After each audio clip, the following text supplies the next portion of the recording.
Human trafficking. How big is the problem? Do we hear the truth? Do we hear the realities? He was exposed to the human trafficking problem during his career in the military. He's here to talk about his experience, what he's learned, and most importantly, what he's doing about it today. Welcome to the Law Enforcement Talk Radio Show. In the Law Enforcement Talk Radio Show, we are joined by special guests talking about their experiences, the realities of investigating crimes, plus those who have experienced horrendous trauma. Police, first responders, military, and victims of crime share their stories. Hi, I'm John J. Wiley. In addition to being a broadcaster, I'm also a retired police sergeant. Be sure to check out our website, letradio.com, and also like us on Facebook. Search for the Law Enforcement Talk Radio Show.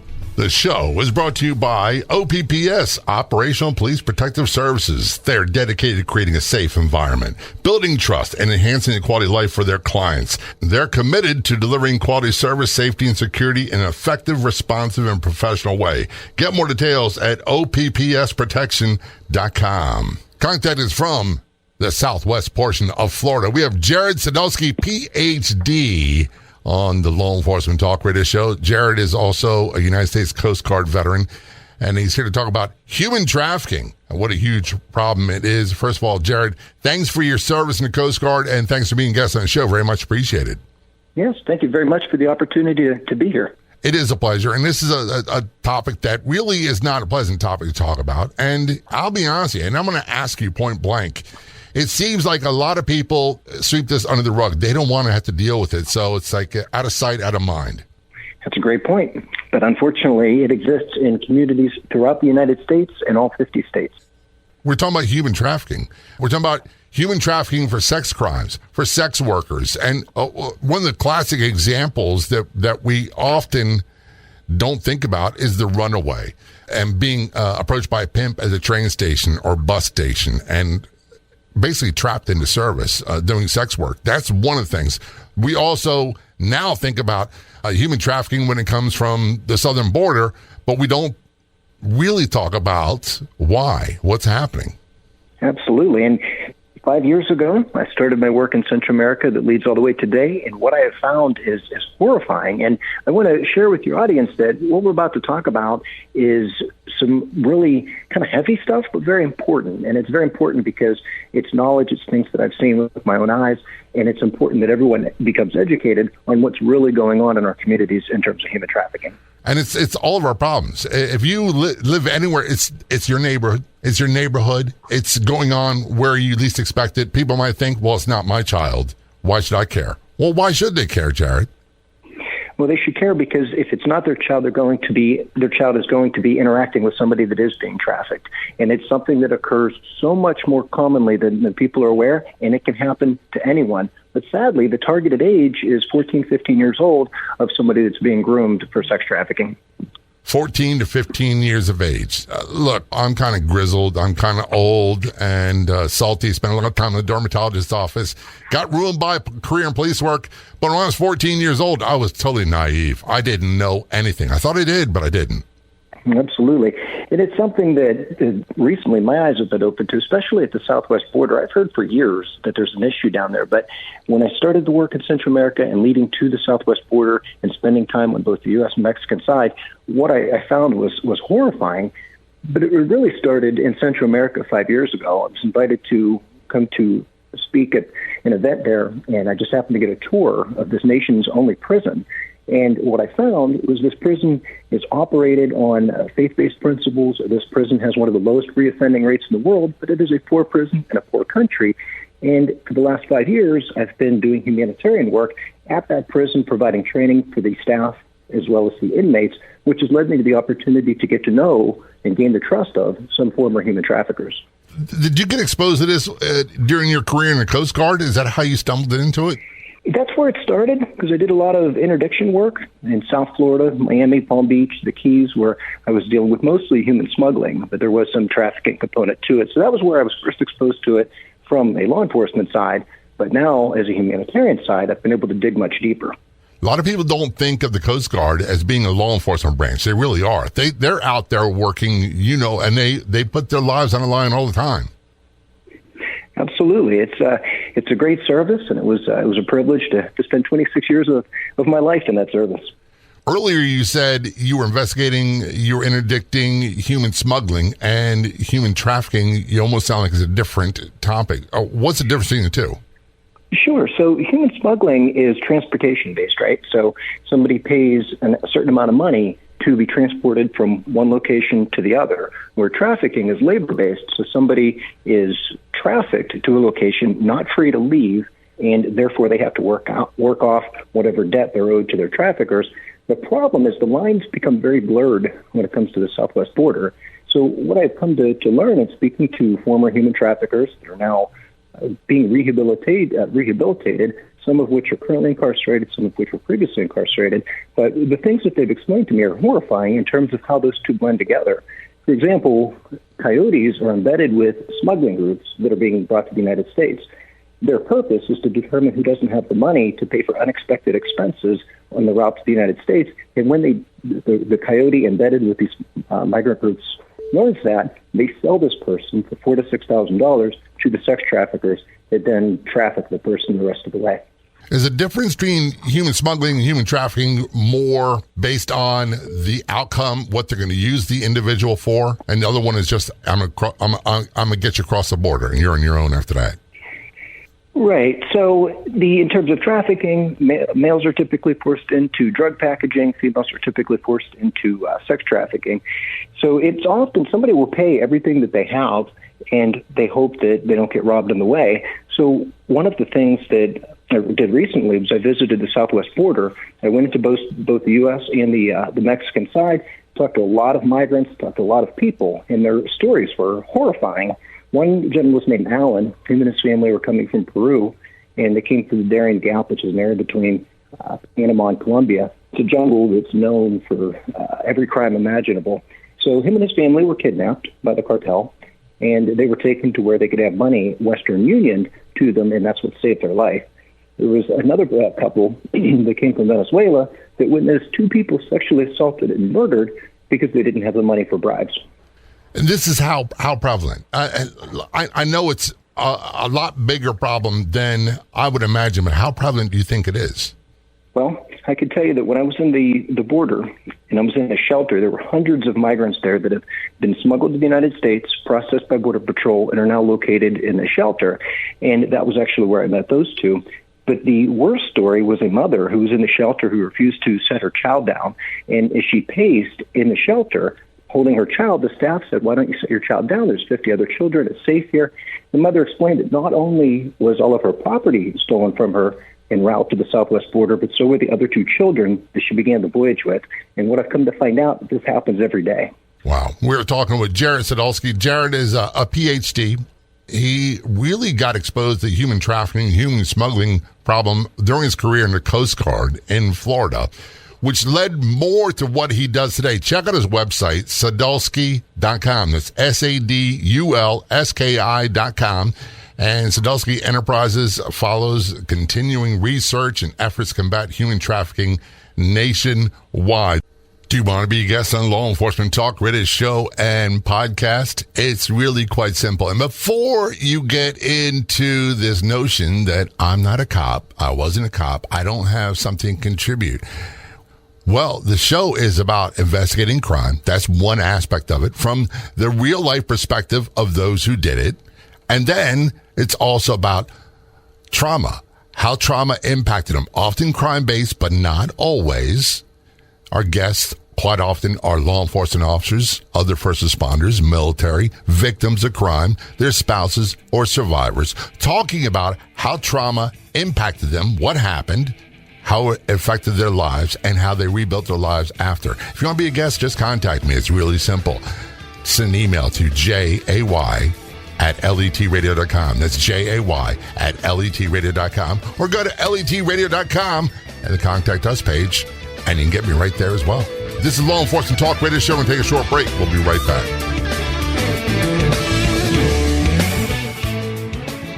OPPS, Operational Police Protective Services, provides professional, safe, and effective security services in Maryland, Virginia, Delaware, and Pennsylvania, and will be expanding to other states soon. And they're hiring security and protection professionals, off-duty and retired police officers, deputies, troopers, agents, and military in good standing are all encouraged to apply. That's OPPS, Operational Police Protective Services. Get more details at OPPSprotection.com. Again, that's OPPSprotection.com. Be sure to follow the Law Enforcement Talk radio show and podcast on the Newsbreak app. Newsbreak is your #1 local news app for current events, free live news for you and your community. Download the Newsbreak app today for free and be sure to follow the Law Enforcement Talk radio show and podcast on the Newsbreak app.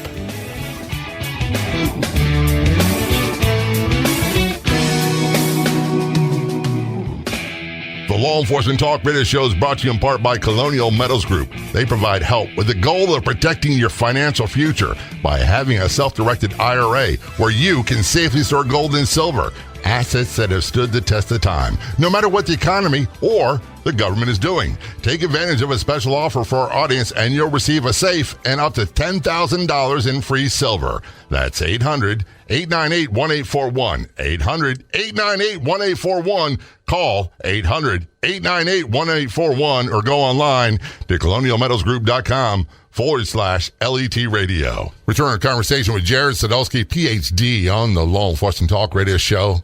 He's an expert in human trafficking, which has led to his work with Sadulski Enterprises, combating human trafficking nationwide. So you might say internationally as well. The website is sadulski.com. It's spelled SADULSKI.com. Before we went to break, Jarrod, you're talking about this story of a woman in a shelter that was a migrant, and she refused to put one of her children down because the other two had been basically abducted by what I take her as sex traffickers, human traffickers somewhere in Central America. Sure. So actually it happened in Mexico. It was on a train en route to Reynosa, Mexico. And that led me to wondering why would, and it was one of the cartels that ruled that area. And so that got me to wondering, why would cartels want children?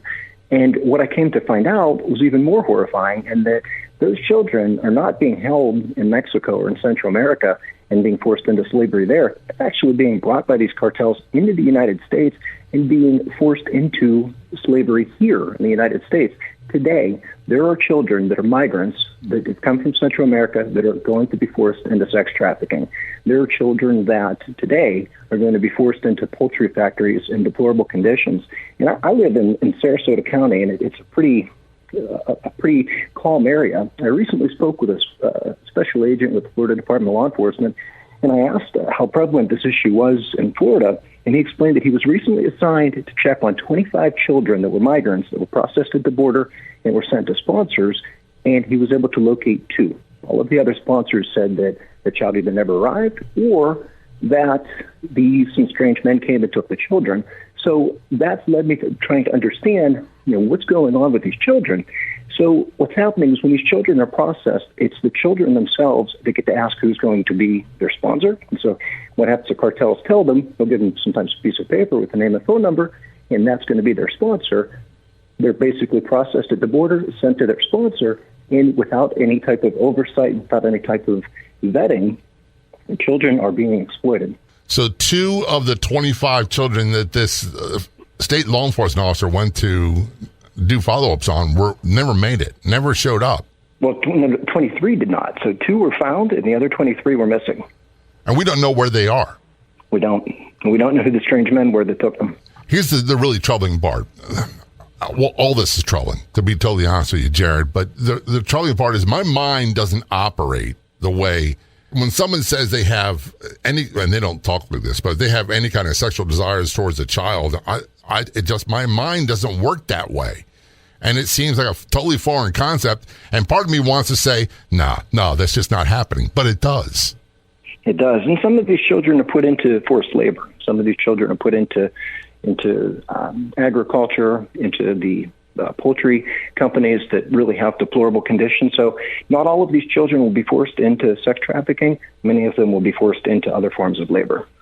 One of the things that I got exposed to as a police officer, we had an area in Baltimore called The Block. and that was known for adult entertainment, all the so-called, and I'm air quoting, gentlemen's clubs. And they had dancers or exotic dancers, we call them strippers, that made the circuit, and most of them came from Minnesota, Wisconsin, you name it. But I didn't realize until I'd been on the job a while, this is after getting promoted to sergeant and being exposed to that a lot of them were forced into drug addiction, and they're forced into this life of servitude. They didn't make a whole lot of money. It seemed glamorous on the outside, but it was far from that. So for people to think that this is just a Central South American problem, it isn't. It's a totally American problem. Absolutely. And 2 points on that. One, in the years that I've been doing this and all of the sex trafficking victims that I've spoken to, which is a lot, the vast majority are U.S. citizens. And every single one of them, every single sex trafficking victim I've ever talked to said there was a nexus to drugs. So that's what the traffickers use to compel these victims to basically endure the physical pain associated with being sexually assaulted. Sometimes, unfortunately, sadly, 10 to 15 times a day is what some of these victims are being exploited. And so it is such a crisis. And the other problem is it exists within our communities in plain sight, and we don't see it. So right. These victims go to school, they go to the doctor, but in other times, whenever they're basically being controlled by their handler, they're forced to go out and engage in the commercial sex trade. This is so seedy. It's so, be honest, I want to take a shower after having this conversation, Jarrod, because it just feels grody, feels gross, but it's a reality. And I went back to this part of the conversation we had earlier about the runaway, takes a bus to New York City, gets off the bus and gets approached by a pimp, and next thing you know, drugs are introduced into this person loves me, they give me security, I'm part of family, and then they're turned out to perform tricks. And if they don't bring in enough money every day, they wind up getting physically beaten. And that's right. Happening to 15-year-olds, 16-year-olds, 14-year-olds, and I understand it's male and female. Absolutely. So 3 out of 4 runaways are going to be approached for sex trafficking within a short amount of time that they're on the street. So whether they're couch surfing or they're sleeping out on the streets, they're going to be exposed to, they're going to be solicited for sex trafficking. And it's all by coercion. It's somebody that comes, maybe gives them a place to stay, buys them nice clothes, but that's all part of the grooming process. And the biggest thing that we have that is that creates a target for people is the internet, social media. And even on the regular websites, in Facebook, Instagram, these social media platforms are being used by traffickers to not only groom victims, but also to sell them. That's the part that should really scare people. Look, when I was a kid, and granted, that was a long time ago, we worried about, we talked about the creepy guy in the van with help me find my kitten, or I got candy, that type of thing. Nowadays, it's accosting children, grooming children with their online gaming systems, with the social media platforms, and they're actively looking. We've seen news reports lately of kids being abducted at 14 and found multiple states over, outside the United States, with their abductor they met on social media. That's absolutely correct. Yeah, I've spoken to several victims that when a child goes onto social media and they say things such as nobody understands them or they hate their parents, that's gold to a trafficker. That's what they scour the internet and they scour social media and the gaming platforms looking for, and then they basically create that person becomes a target. The groomer will now learn everything about that child. If the child does not have a profile that has the settings properly applied, the trafficker is able to get who their friends are, what type of interests they have, their clothing, things of that nature, and then they create a persona that's going to be attractive to that child, and that's how they're going to lure them in. We're going to take a short break. We're talking with Jarrod Sadulski, Ph.D. We're talking about human trafficking and so much more. Of all the radio stations in the United States, there are no other shows like the Law Enforcement Talk Radio Show. And on Facebook, there's only one official page. Do a search on Facebook for the Law Enforcement Talk Radio Show, and be sure to like the Law Enforcement Talk Radio Show Facebook page. Well, your turn. We talk about an interesting interview he had. We met someone, befriended someone in prison in Central America, and how it shaped what he does today. This is Law Enforcement Talk Radio Show. Don't go anywhere. We'll be right back.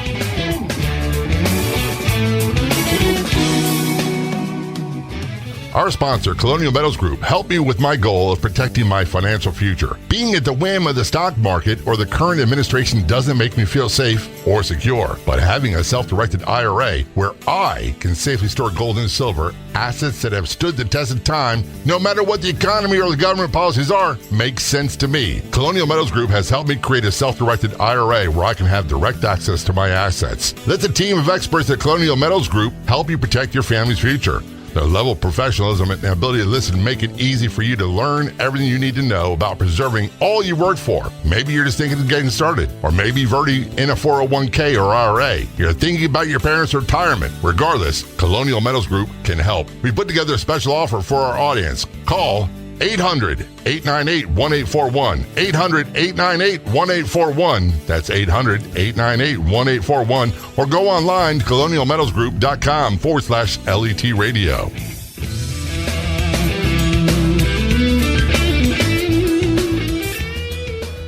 Returning our conversation with Jarrod Sadulski, PhD, talking about human trafficking. By the way, he is contacting us from Southwest Florida. And his website is Sadulski.com. That's SADULSKI.com. Is for Sadulski Enterprises. Jarrod, this whole conversation is eye-opening. And one of the things we're going to talk about is some of the warning signs that people need to be aware of and what they can do to protect their children, their grandchildren, their loved ones from these predators, because that's what they are. But I want to shift back to your early days. You had an incident where you befriended someone in a Central American prison and learned a lot about human trafficking, didn't you? I did. So going and leading teams to the prison as well as to other organizations in Central America, I've really come across a lot of interesting people, and one of which was somebody that had been arrested and convicted for murder at the age of 15. He was a gang member in Los Angeles. He was a sex trafficker. He was affiliated with the cartel. And he went to prison, did his time, and then was deported to Central America, which is where I met him. And I explained to him that, and I could see that this is a gentleman that has been fully rehabilitated. He's, through his faith in God, he's really changed his life and is doing incredible things and wants to help others. So I explained to him that if he would explain to me what goes on in terms of sex trafficking rings and organizations, that I would get that information out there. And some of the things that he explained to me was that he worked in a sex trafficking house on the southwest border, and he explained that houses work in a series of three. The first house is a processing center, and that's where victims are photographed, their property is taken away from them. They're sometimes physically and verbally abused, and it's all part of the coercion. He explained that then the person is taken to the next house, which acts as the actual location of the exploitation. For females, it'll be sex trafficking. For males, it'll likely be drug packaging until their debt is paid for whatever that debt was to come to the United States. And then from there, they're taken to a third house, processed out, and given a bus ticket and sent on their way once all those debts are paid. So he explained to me that the system is set up to detect narcotics coming through Mexico into the United States. It is antiquated in its ability to protect people from trafficking and from people that are being smuggled and then turned over to traffickers. So he explained to me that when he was getting deported, from California, that he was in this deportation depot, and he met an individual that was also a trafficker, a former trafficker, except this guy was different. This guy, and this is a very difficult topic, but it's important for people to understand that this exists. This particular trafficker was an organ trafficker, and specifically he targeted children. So he would get an order, and then he would go to migrant camps, offer the parents to take the child to the United States with the intention of harvesting organs. The last organ that we know of that this individual harvested was the left eye of a 12-year-old for $15,000. Now, we hear those things all the time. I've heard them.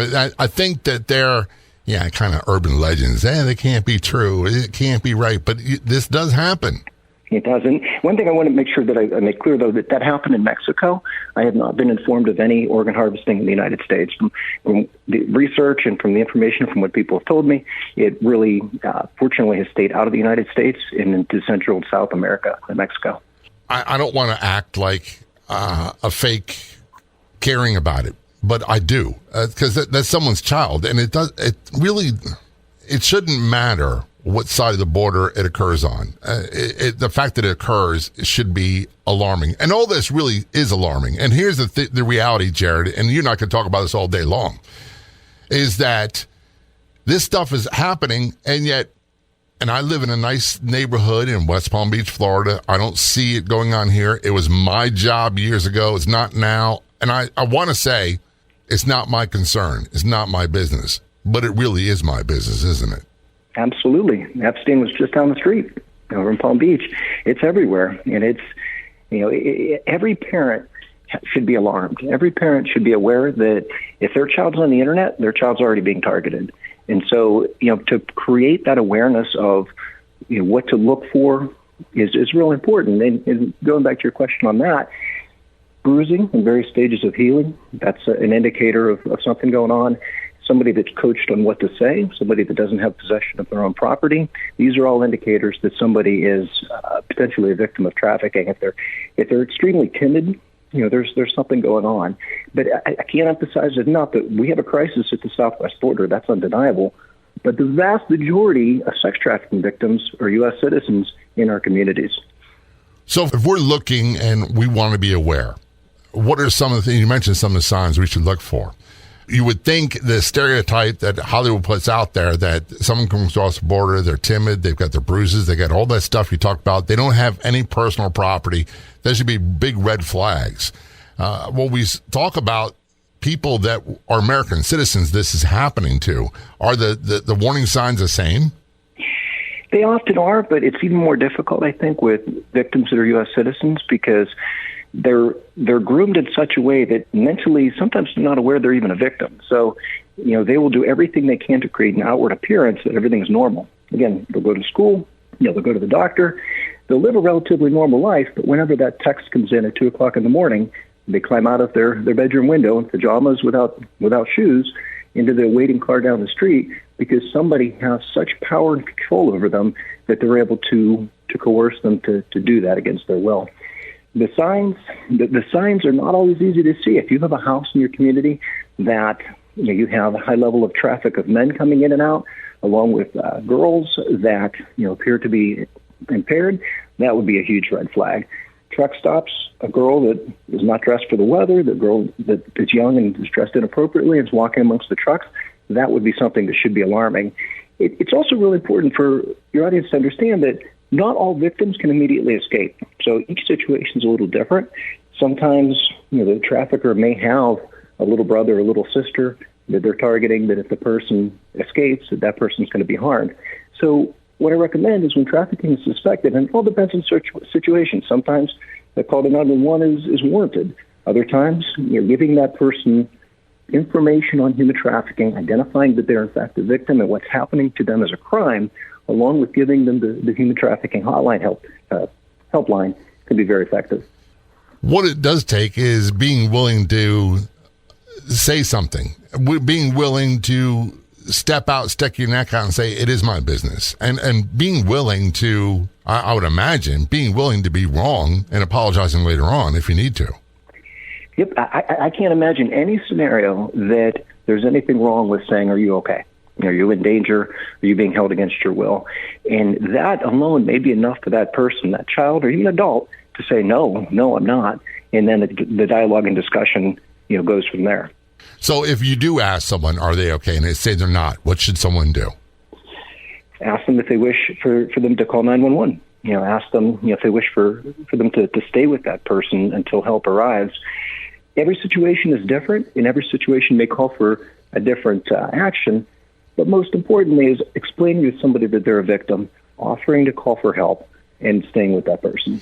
One of the things that I say all the time, I don't say it on the show, but is we seem as a society to have lost the ability to listen.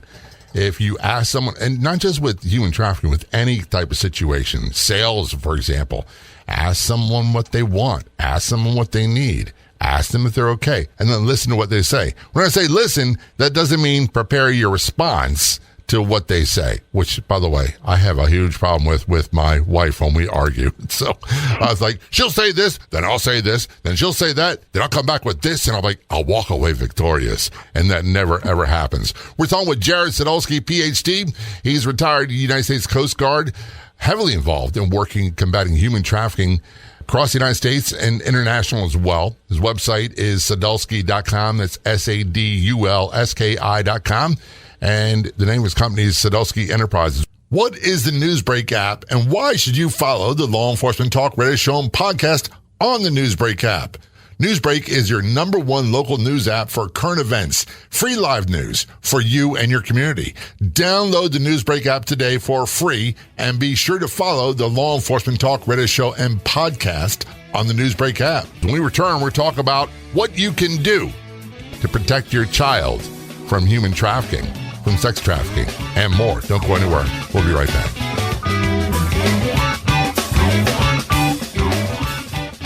Keep yourself and your loved ones safe by opting for OPPS, Operational Police Protective Services. They offer armed security personnel who can protect you and ensure your safety at all times. They're dedicated to creating a safe environment, building trust, and enhancing the quality of life for their clients. They are committed to delivering quality service, safety, and security in an effective, responsive, and professional way. That's OPPS, Operational Police Protective Services. Get more details at OPPSprotection.com. Again, that's OPPSprotection.com.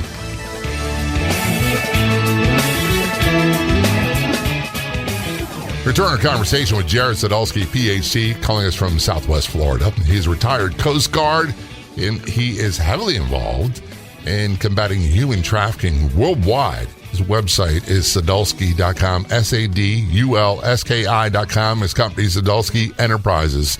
One of the obvious things we got to talk about is what do parents do to protect their children? My daughter's one who's visiting from Buffalo. They're in their mid-30s. I don't feel like I need to worry anymore. If I had someone who, children or grandchildren or nieces or nephews that were in 10, 11, 12, I'd be very much worried. So what should people like me do? Right, absolutely. Great question. So the first thing is educating the child, is explaining that these dangers exist and explaining real-life situations that have occurred to just to show how dangerous it is.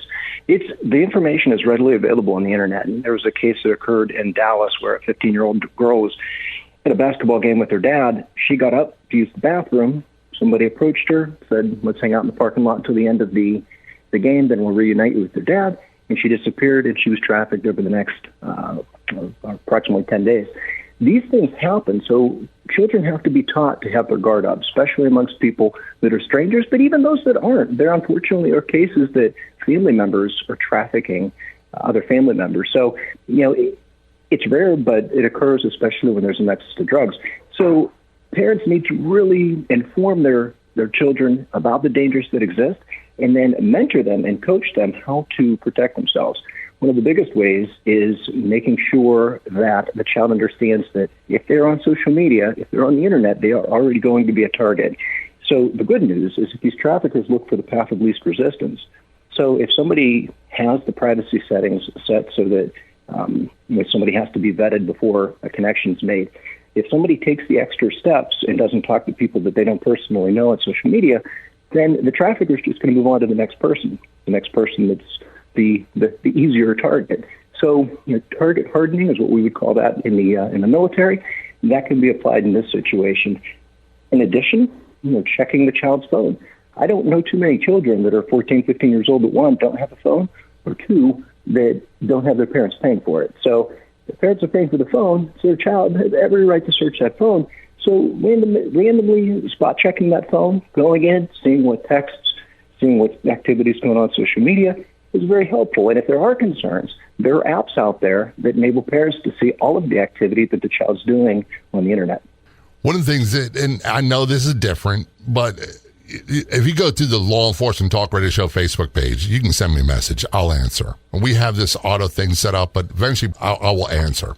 But my personal one, it seems like I get targeted all the time. And it's, hey, how you doing? And it's always a bot. It's always a bot until you engage in conversation. And usually it's either one of two things. It's either you're an old man, and I'm going to romance you into you giving up my money, your money.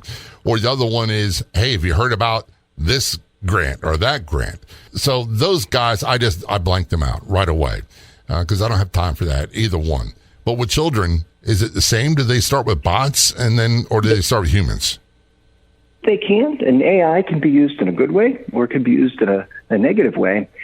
So sometimes there are bots, but another thing that I wanted to mention that parents really need to be aware of is that the largest online threat to children today is sextortion. So sextortion is where somebody gets a hold of explicit photographs of somebody and then extorts them for either more photographs or money, or places them into sex trafficking because of those pictures that they're using as as leverage. So every parent needs to be aware of that. Every parent needs to know that these dangers exist. So, maybe it's not a fully nude photo, but a child that sends explicit, inappropriate pictures to somebody, whether it's a current boyfriend, whether it's somebody they've just met on the internet, they're going to be extorted. And unfortunately, children are taking their lives because they don't see a way out whenever they become a victim of this type of extortion. So parents really need to be aware of that and have that discussion with their children as well. So the final takeaway is if you have kids and they've got a smartphone that you're paying for, check it. Absolutely. We didn't have privacy when I was growing up as a kid. In my house, my mother ruled. We didn't have privacy when it came to things like social media. I just don't understand it. And by the way, this whole concept of locking the bedroom door so they can have some of their own time, that was unheard of when I grew up. Absolutely. And we were talking, too, about what parents can also do. And this doesn't just apply to parents, but I encourage everyone to look into your state statutes and your laws on human trafficking. So that's something that I've gotten involved in here in Florida. And there are some laws that are antiquated that just don't make sense. So when if somebody identifies that their state doesn't have really adequate laws to prosecute human trafficking, it's important to get involved. It's important to get involved with your local legislature. It's important to get involved with your politicians and say, hey, what are we doing to mitigate human trafficking in our area? So it's good to be politically motivated that way. I see activists all the time, and I'm switching gears here because you've gone from being exposed to this in the Coast Guard to this is your business, and it's also you are an activist, and you're working on combating human trafficking worldwide. Tell us how you made that transition and what you do. So really it started 5 years ago in Central America, and then it extended when I went to the border. And what I found is horrifying, and I actually testified for Congress on November 14th of 2023 on human trafficking at the southwest border because it's just unbelievable how bad it really is. And unless somebody lives on the border or is familiar with the border, they're probably not aware. So that is really what got me involved and got me motivated. And then truthfully, the other thing is what I discovered in the unaccompanied minor program and how there's a lack of vetting of children that are being processed at the border and then sent to unvetted sponsors. It's outrageous. Matter of fact, it was a congressional report. They found there are 85,000 missing migrant children that were processed at the border and sent to unvetted sponsors. And that really is what has inspired me to become a voice for the voiceless. And what do you do? So I work with politicians to ensure that we have adequate laws. By the way, good luck with that. I know, but it takes an all-hands-on-deck approach. I do some work with an organization that does AI, where they go onto the internet and they identify, the level of human trafficking, sex trafficking in a specific community. So I'll go and I'll get that data and then I'll present it to that community. And so, I want them to be aware that these problems exist far greater than what people realize. So unless you're on the internet looking for those things, you wouldn't be aware that there are sometimes hundreds of commercial sex ads, some of which involving children, each week in the community. So another thing that I do is I work with an organization called America's Future. We get in the fight against child exploitation. And we travel once a month. We actually go to all 50 states, and we're providing human trafficking education at the community level. And your website for Sadulski Enterprises is sadulski.com. It's spelled SADULSKI.com. Does it explain what you do and how people get in touch with you there? It does. There's links to get a hold of me, and I'm more than happy to answer any questions. If there's any clarification that I can provide, if there's any additional education that I can provide, I'm more than happy to do it. And Jarrod, I got to thank you for what you do. This is not something that's front of mind because my mind doesn't think like that. And I know I'm a lot like a lot of other so-called, I'm air quoting, normal people. My mind just doesn't operate that way. So I can't imagine something so perverse, so twisted. I know, and we'll talk about it in the future. We'll have you back on. I know there are people that take trips to other countries for sex junkets, they call them, with underage children. And that should be mind-blowing. It should be, and it should be prosecuted. I agree. I agree 100%.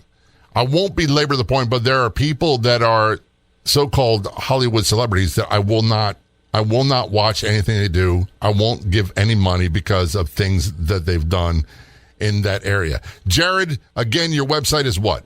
It's www.Sadulski, that's SADULSKI.com. And I thank you for your service, Jarrod, and the Coast Guard, and I thank you for coming on the show talking about a very difficult topic, and I really appreciate all that you do. Very much appreciated. Thank you very much for the opportunity to be here, sir. One of the questions I get all the time, why are you always promoting the Law Enforcement Talk Radio Show Facebook page? Well, because there's no better place on Facebook. That's it. It's simple. Everything about the Law Enforcement Talk Radio Show and podcast is right there, including great photos, stories you'll want to see, you'll want to share, memorials to law enforcement officers who are killed in the line of duty, all that and more. Just do a search for Law Enforcement Talk Radio Show on Facebook and be sure to click like and or follow. We'll see you there. I'd like to thank our guests for coming on the Law Enforcement Talk Radio Show. The Law Enforcement Talk Radio Show is a nationally syndicated weekly radio show broadcast on numerous AM and FM radio stations across the country. We're always adding more affiliate stations. If you enjoyed the podcast version of the show, which is always free, please do me a favor and tell a friend or two or three. I'll be back in just a few days with another episode of the Law Enforcement Talk Radio Show and podcast. Until then, this is John J. Wiley. See ya.